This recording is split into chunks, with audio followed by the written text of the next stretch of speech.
Parliament సీటును గెలిపించడమే లక్ష్యంగా ఆ జిల్లాలో ఆపరేషన్ ఆకర్ష్కి తెరలేపింది హస్తం పార్టీ. కీలక నేతలకి కండువా కప్పుతోంది. అయితే అధిష్టానం గేట్లెత్తి పెడితే ఆ నాయకుడు రావడానికి వీల్లేదు అంటూ పార్టీ శ్రేణులే గుమ్మానికి అడ్డంగా కూర్చున్నాయి. ఎవరైనా ఓకే, కానీ ఆ మాజీ మంత్రి మాత్రం వద్దు అంటోంది పార్టీ క్యాడర్. ఇంతకీ ఎవరా మాజీ మంత్రి? ఆయనపై ఎందుకంత వ్యతిరేకత? ఎవరు అడ్డం పడ్డా ఆయన ఎంట్రీ కన్ఫర్మ్ అయిపోయినట్టేనా? ఎవరైనా ఓకే, ఆయనొద్దు. మాజీ మంత్రికి అడ్డంకులు. ఆపరేషన్ ఆకర్ష్ లో కొత్త ట్విస్ట్. ఆదిలాబాద్ పార్లమెంట్ స్థానం ఈసారి పక్కాగా గెలవాలని కాంగ్రెస్ పార్టీ టార్గెట్ పెట్టుకున్న నియోజకవర్గం. బీజేపీ సిట్టింగ్ సీటుని హస్తగతం చేసుకోవాలన్న వ్యూహంతో ఉంది కాంగ్రెస్.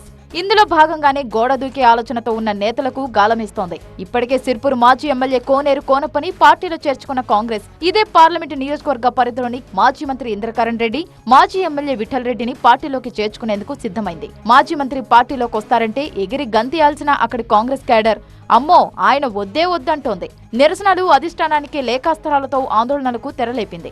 ఆపరేషన్ ఆకర్ష్ లో పక్క పార్టీల నుంచి వచ్చి ఏ నాయకుడినైనా స్వాగతిస్తామని, కానీ ఆయన్ను మాత్రం అస్సలు చేర్చుకోవద్దని అధిష్టానానికి ముందే చెప్పేస్తోందట అక్కడి కాంగ్రెస్ క్యాడర్.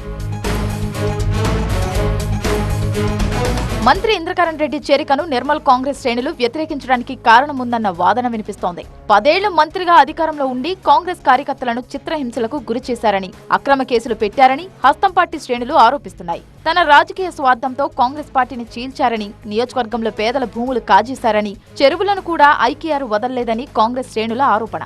మున్సిపల్ ఉద్యోగాల స్కామ్లు, అక్రమ నిర్మాణాలు ఒక్కటేమిటి, ఈ 10 ఏళ్లలో ఇంద్రకరణ్ రెడ్డి అక్రమాలు అన్నీ ఇన్ని కావని, ఆయన్ని చేర్చుకుంటే పార్టీ పరువు పోతుందని ఎర్రజెండా చూపిస్తూ చివరికి నిరసనలకు దిగుతోంది అక్కడి కాంగ్రెస్ క్యాడర్. మాజీ మంత్రిని చేర్చుకుంటే మా దారి మేం చూసుకుంటామంటూ అధిష్టానానికి తెగేసి చెప్పేస్తోంది.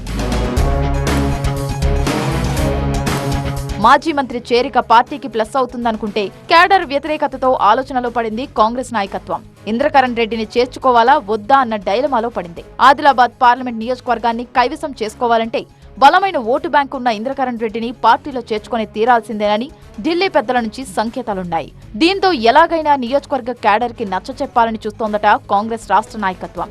మేం గేట్లు తెరిస్తే బీఆర్ఎస్ ఖాళీ అవుతుందన్న సీఎం మాటలను నిజం చేసేందుకు చేరికలకు అడ్డుపడుతున్న వారిపై అవసరమైతే చర్యలు తీసుకోనైనా ఆపరేషన్ ఆకర్ష్ ని సక్సెస్ చేయాలని భావిస్తోందట అధిష్టానం. మాజీ మంత్రి ఇంద్రకరణ్ రెడ్డి కాంగ్రెస్ తీర్థం పుచ్చుకుంటే తన రాజకీయ జీవితం డైలమాలో పడుతుందేమోనని శ్రీహరిరావే ఇదంతా చేయిస్తున్నారనే టాక్ కూడా కాంగ్రెస్ లో నడుస్తోంది. మరి మాజీ మంత్రి ఇంద్రకరణ్ రెడ్డి హస్తంగూటికి చేరకుండా ఆయన వ్యతిరేక వర్గం అడ్డుకోగలుగుతుందో, లేదంటే అధిష్టాన నిర్ణయానికి కట్టుబడి కండువా కప్పి స్వాగతం పలుకుతుందో చూడాలి మరి.